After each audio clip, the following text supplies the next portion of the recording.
Hey everyone, welcome to Maluka IAS. I hope you all are good. आज का जो हमारा मुद्दा है वो ब्रॉडली इस बात पे है कि इंडिया की छवि ग्लोबली कितनी मजबूत होती जा रही है। डोमेस्टिकली हम इस बात को माने ना माने, हमारे अपने अपने पॉलिटिकल फैक्शंस हो और हम उसके ऊपर डिबेट कर सकते हैं, बट एक जनरल परसेप्शन ये बनता जा रहा है कि इंडिया ग्लोबल लेवल पे मजबूत होता जा रहा है। चाहे वो पीएम मोदी की पहली ऑफिशियल यूएस स्टेट विजिट हो या चाहे एस जयशंकर जी के बयान हो जो फॉरेन मिनिस्टर हैं।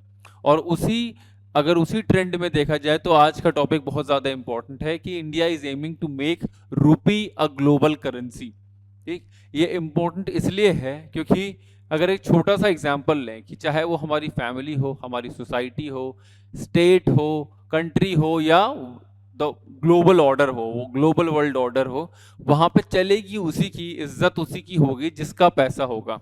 ठीक, अनफॉर्चुनेटली ये एक सिनेरियो है कि इवेंचुअली बात सारी घूम के पैसे पे आ जाती है कि किसके पास जितना जितना ज़्यादा मॉनेटरी पावर है, फिर वो it will be equally proportional to कि उतना ही आपके पास मसल पावर होगा, उतनी ही आपकी सोसाइटी में रिस्पेक्ट होगी जनरली। और जैसे सोसाइटी में होगी वैसे इंटरनेशनल लेवल पे होगी। इसीलिए इंडिया भी एम कर रहा है कि हम रुपी को एक ग्लोबल करेंसी बनाया जाए। और ये सिर्फ इंडिया एम नहीं कर रहा है एक्चुअली। अगर आप थोड़ा सा कॉन्टेक्स्ट अगर किसी को पता हो तो अभी ईरान और रशिया ने जिसके ऊपर यूएस सैंक्शन लगा के रखता है, तो उस बढ़ती हुई टेक्नोलॉजीज की वजह से ब्लॉकचेन आ चुका है, क्रिप्टो करेंसीज आ चुकी हैं, स्टेबल कॉइन क्रिप्टो करेंसी का एक सब पार्ट है वो आया है। तो रशिया और ईरान ने उसको इवेड करने के लिए गोल्ड बैक्ड स्टेबल कॉइन निकाला है। इसीलिए बहुत सारे लोग अब शेयर्स में डील करते होंगे। तो एक कंपनी है ज़रोधा, हालांकि उसके फाउंडर जो हैं, स्टार्टअप के फाउंडर निखिल कामत, वो इकलौते इंडिया के फाउंडर है जो अभी मोदी जी की स्टेट विजिट में जो पूरा बिजनेस पैनल गया था उसमें से एक वो भी थे। ठीक है, तो ये जो पूरा सिनेरियो है कि जो पैसा बनता चला आ रहा है, तो उसमें आगे की तरफ किस तरीके से रुपी का डोमिनेंस होगा उसकी बात हो रही है। अब बात ये रुपी की जरूरत क्यों है, ये सारी न्यूज आई कहाँ से? तो reserve bank of India RBI का एक इंटरेस्ट डिपार्टमेंटल ग्रुप है आईडीजी, जिसने वेडनेसडे को ये कहा कि जो फास्टेस्ट ग्रोइंग कंट्रीज में से एक इंडिया है। ठीक है, और इस पिछले 1 डेढ़ साल में कोविड के बाद जिस तरीके से मार्केट्स और इकोनॉमी शूट की, क्योंकि वो जो फ्री मनी प्रिंट होता जा रहा था, जो हर तरफ की सेंट्रल गवर्नमेंट स्पेशली यूएस का फेड जो वो मुफ्त का मनी छापे जा रहा था, लोगों में वो बटे जा रहा था और उसकी वजह से इन्फ्लेशन बढ़ता जा रहा था। तो उससे सारी मार्केट्स वगैरह तो बढ़ी, लेकिन जैसे ही वो मनी प्रिंटिंग स्टॉप हुई दुनिया भर की मार्केट धराम होके गिरी, except Indian market. Indian market ने रेजिलियंटली उसको काफ़ी remarkable resilience in the face of major headwinds, major economic headwinds. और इसी वजह से शांति कांता दास, जिनका बहुत ज़्यादा मजाक उड़ता था हमारे आरबीआई के गवर्नर कि वो हिस्ट्री वाले हैं, उनको कहाँ से इकोनॉमी आएगी वगैरह वगैरह, उन्हें बेस्ट गवर्नर का अवार्ड मिला है।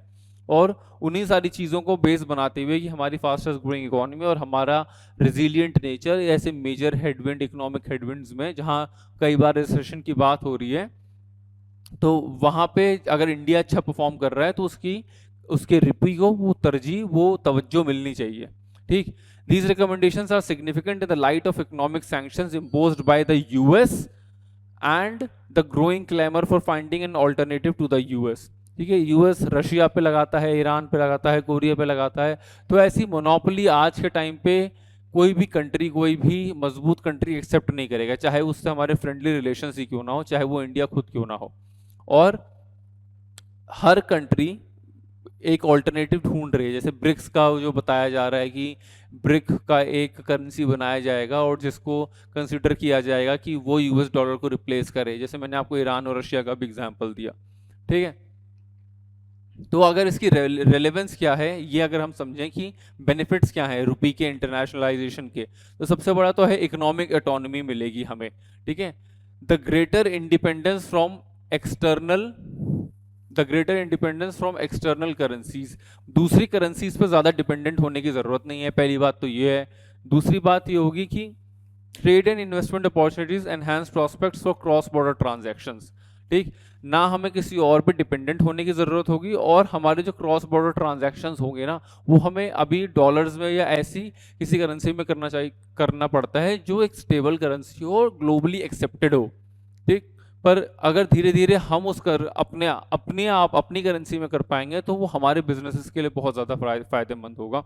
ग्लोबल इन्फ्लुएंस होगा, जैसे आज हम डॉलर में ट्रेड करते हैं, दुनिया डॉलर्स में ट्रेड करती है, तो इसीलिए अमेरिका का ग्लोबल इन्फ्लुएंस है। लेकिन जब हम अपनी करेंसी में जिन कंट्रीज के साथ ट्रेड करेंगे तो उनके ऊपर हमारा इन्फ्लुएंस होगा। एक मल्टीपोलर मोनेटरी सिस्टम होगा, जो मैंने आपको बताया कि आज के टाइम पे एक यूनिटरी सिस्टम नहीं हो सकता है। It contributes to the financial stability and reduces concentration of power in a single currency. किसी एक करेंसी को इतना ज़्यादा मजबूत ना बनाया जाए।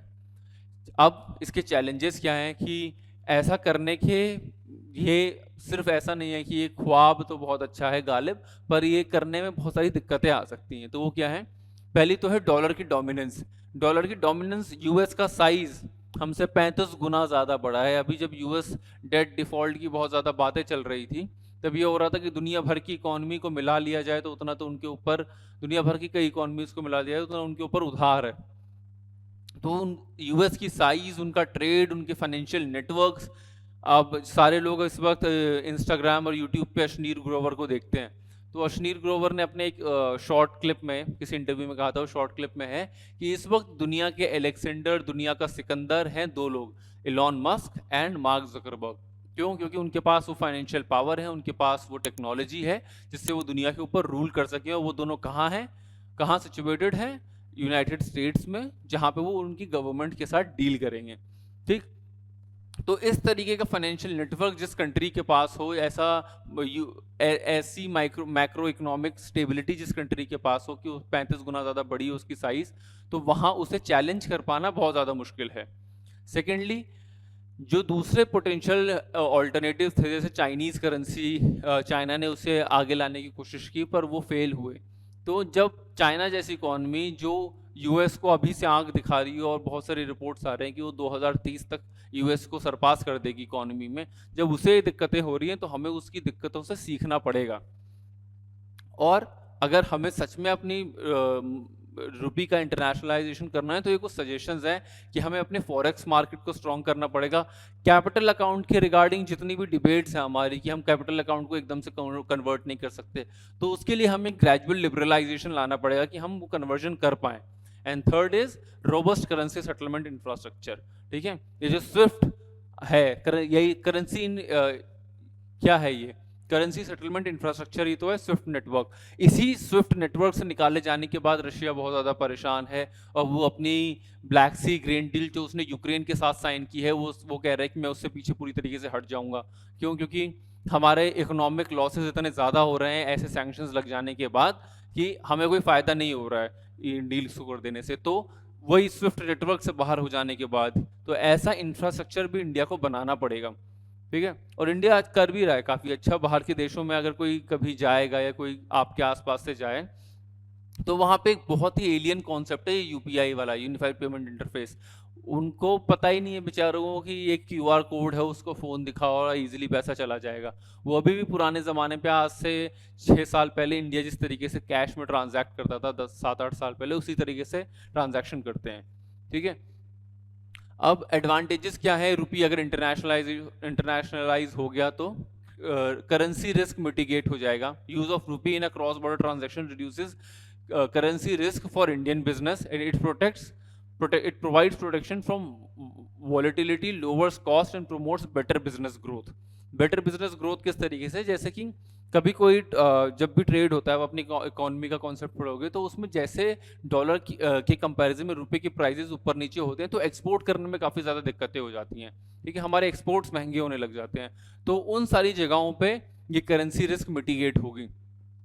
दूसरे रिजर्व्स पे हमारी डिपेंडेंसी घटेगी कि मतलब अभी ऐसा होता है कि यूएस डॉलर का कुछ रिजर्व कई कई कंट्रीज को अपने पास रखना पड़ता है, लेकिन अगर वो इंडियन करेंसी को अपने रिजर्व की तरह रखेगा तो उसका कितना ज़्यादा फायदा होगा, ये बस सोचने की बात है।